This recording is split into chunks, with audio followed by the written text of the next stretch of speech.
you could talk me through it. The 201. We all love a 201 disc. Oh, how long have we got? Gee whiz. I'll need to get another wine here if I'm gonna talk about that. How does that actually happen? Yeah, I mean, look, I was dropped after the 05 Ashes, and rightly so. I wasn't bowling well enough. And I went back to Shield cricket, and I had a really good Shield summer for South Australia. I took a lot of wickets and bowled really well. And then the team had come from South Africa and were in Bangladesh on the way home for a 2-test series. And there were a couple of injuries. Also, Glenn McGrath's then wife, Jane, was unwell. So Glenn didn't stay on that tour. He went home, and I got a late call up, and and while I was a reserve bowler, I was picked in the starting 11 pretty much as soon as I arrived to Bangladesh. I think Ricky was keen for me to play. I think purely for my experience on subcontinent conditions, and so I played both tests. In the second test, the first test, I managed to bat for a while with Adam Gilchrist. We got over the line and won by 3 wickets the first test in Dhaka, and then Chittagong, because we got a bit of a fright in Dhaka against Bangladesh. And then Chittagong, that was the famous test where I was sent in at number 3. I went in at nightwatchman for Ricky, who was the number 1 batsman in the world at the time.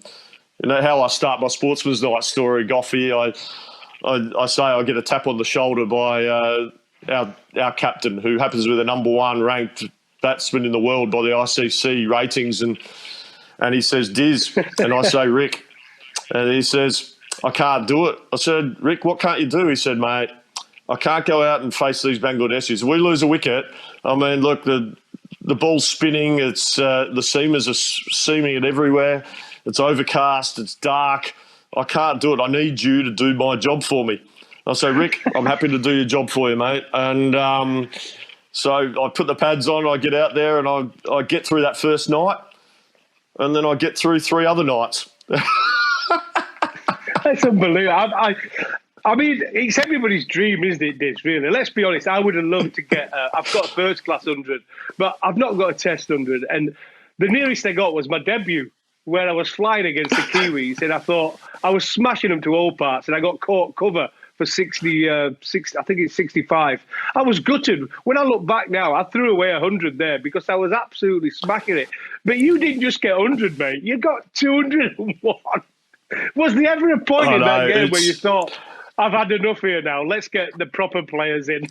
I mean, was there ever a point?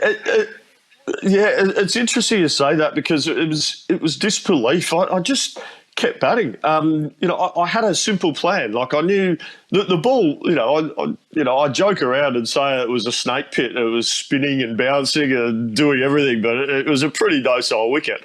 And I thought that their they only had finger spinners, and I thought, well, if I get my front pad out of the way and I hit the ball when it's on the stumps, I won't get out. And then if it's outside the line of the stumps, I'll just throw my hands at it, and with the fast outfield, I'll be able to get some runs. And so that was my whole batting plan. And then once I'd got to 100, they had like 5 fielders on the fence. It was like one-day field. So I just kept chipping it, like hitting the ball and getting a single.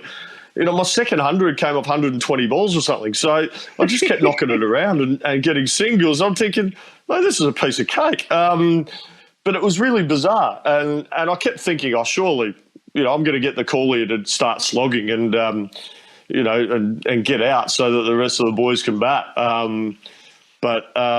But yeah, it was just one of those things. I remember I was in about the 160s or something, and I play a big shot and I nearly get bowled, and Mike Hussey comes down the wicket to me and goes, Diz, what are you doing? I said, what do you mean, Hussey? He said, mate, you'll never, ever be in this position again in your life to score a test double 100. Get your head down and just, pull your head in, basically. And I'm thinking, I'm standing there thinking to myself, Huss, carry on, mate. Surely I can do this again. But then by the time I'd sort of listened to him and I walked back to my crease, I realised he was 100% correct. I was never going to be in this position again. So I knuckled down and I just kept ticking away. And, you know, he got out. He got out for 180. He couldn't stand the heat there and couldn't go on and get a double 100. So I was left to my own devices. Michael Clark came in. I managed to tuck Mohammed Rafiq around the corner and brought up my double 100. Raised the bat, and I'm walking off, and I mean, Goffey, I look, you know, I'm a coach now, so I like to think I'm a bit of a teacher, and you know, I had young Michael Clark who was just starting his career for Australia in the early stage of his career, and I saw it as a really good learning opportunity for him. So as we're walking off, and I've just raised the bat, he was 20 not out. I just turned to him, I said, "Pup," and he goes, "Yeah, Diz, what's that, mate?" He said, and I said to him, "Pup, that's how you do it, mate. That's how you score a test double 100," and walked off. It's brilliant. I absolutely. I think everybody in world cricket were just going, have they got this right? Gillespie, 201 not out. It was crazy, mate. It was bizarre.